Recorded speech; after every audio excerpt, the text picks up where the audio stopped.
Hello दोस्तों, मैं ममता सजौन एक बार फिर से न्यू ब्लॉग में आपका स्वागत करती हूँ। देवभूमि उत्तराखंड की खूबसूरत वादियों से। और आज मेरी मम्मी मेरे घर पे आई है और हम दोनों जा रहे हैं अभी भगवत सुनने। और आपको आगे ले चलती हूँ भगवत सुनने के लिए। थैंक यू, बने रहो। ये है हमारी छोटी सी अंशी और आज अंशी मेरे घर पे आई है। अंशी बोलो बुआ, बुआ बोलो, बोलो।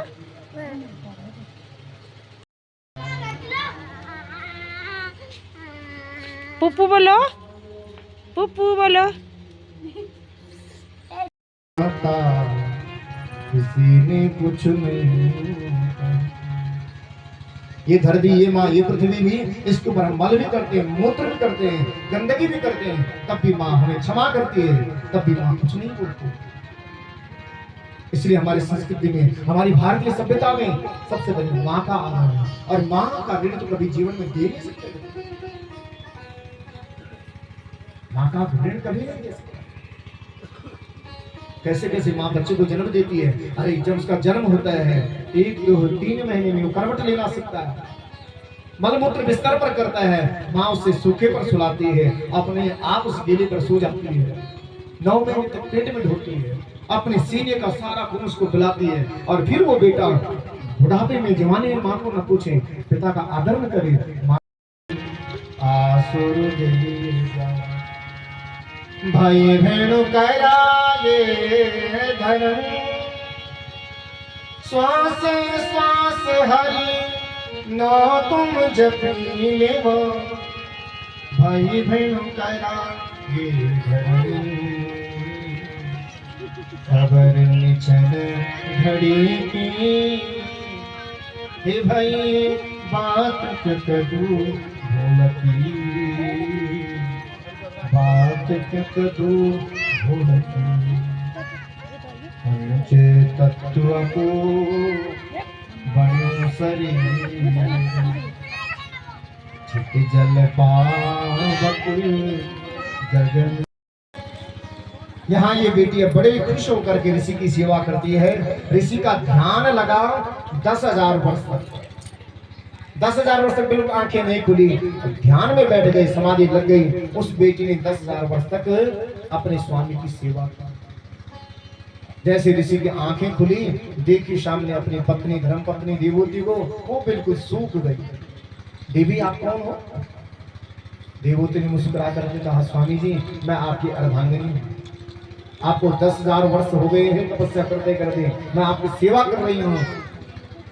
ऋषि ने तुरंत हाथ जोड़ा, धन्यवाद हो हे बेटी, हे देवी, तुम्हारे लिए धन्यवाद नहीं, तुम्हारे पिता के लिए जिन्होंने ऐसी बेटी को जन्म दिया, ऐसा संस्कार दिया, उसके पिता को प्रणाम किया।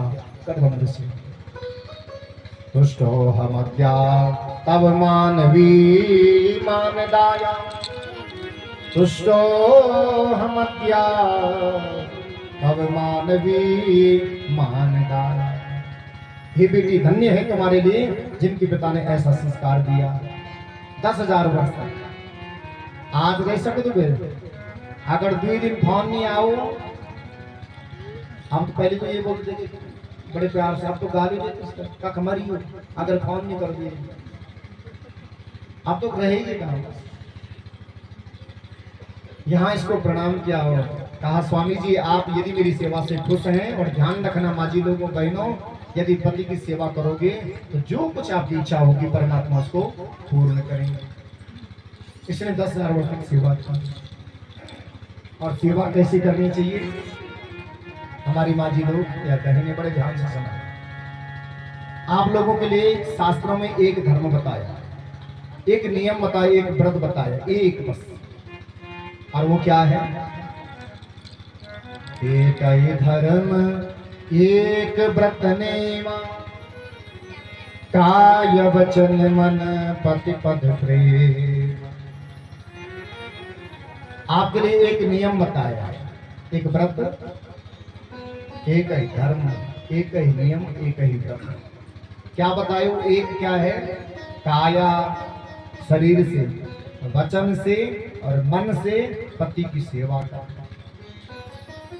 ठीक है, जो ऐसी सेवा करती है उसको सब कुछ भगवान दे देते हैं।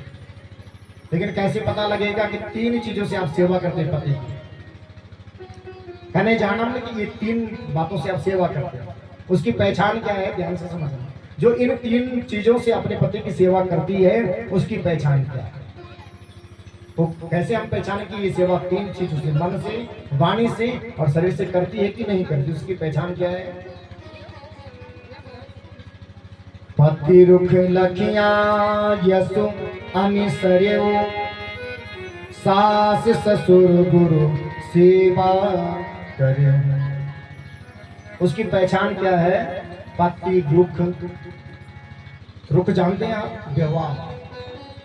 अगर आपके पति रुद्रप्रयाग से आए हैं तो सच्ची धर्म पत्नी वही है जो उसको समझ ले, बोलना ना पड़े, वो समझ जाए। अगर उसका मुख मुरझाया है, पक्का कहीं थका हुआ, कहीं डांट खा करके आया होगा, तो तुरंत धर्म पत्नी इसको ठंडा पा। ना मैंने थोड़ा गड़बड़ कर दिया। अगर गुस्से में है तो ठंडा पिला, वो तो और ठंडा हो जाएगा। यदि कहीं से वो डांट खा करके आया है या थका हुआ है तो उसको क्या देना है? पानी देना, थका हुआ। और यदि गुस्से से कहीं क्रोध होकर के आया है तो उसको पानी देना, और ठंडा होकर के आया उसको चाय देना। ये पत्नी के लक्षण है जो अपने पति के व्यवहार को समझ जाए। और दूसरी लाइन में क्या लिखा है? सास ससुर गुरु सेवा कर। दूसरी पंक्ति में जो वो धर्म पत्नी सच्ची है जो सास ससुर और गुरु की सेवा करती है। और एक बात अब तो गड़बड़ हो गई, अब तो संसार में आजकल क्या हो गया? खिचड़ी बन गई। लोग पढ़े लिखे हो गए हैं तो लोगों ने रिश्ते को भी बिगाड़ दिया। आजकल की जो हमारी बहनें हैं या पुरुष भाई हैं, वो अब उन्होंने सासू को भी माँ बना दिया। देखो आजकल जो पढ़ी लिखी बुआरी, पता ही नहीं लगती बुआरी की बेटी थी। अगर ध्यान से समझो, वो अपने आप को गाली देती है। वह अपने देवर को अगर भाई कहती है तो उसका पति भी उसका भाई होगा, क्योंकि जीवन में मां तो एक होती है। ध्यान रखना। क्या लिखा है तुलसीदास जी ने? मन में जावे क्या मतलब, नारायण है मन में जावे क्या मतलब। नारायण है तन में मन में जावे क्या मतलब। जटा जोत भस्मान रमावे क्या मतलब। जटा जोत भस्मान रमावे मन में जावे क्या मतलब। और सजवार जी दिन भर क्रिकेट खेलते रहते हैं, क्रिकेट प्रेमी है।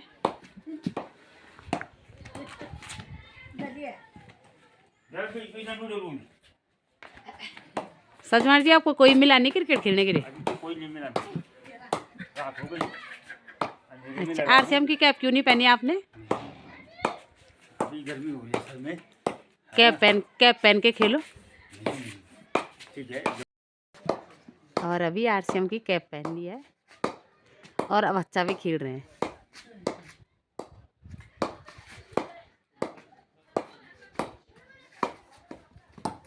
और आज का ब्लॉग यहीं पे समाप्त करती हूँ और कल फिर से मिलूँगी।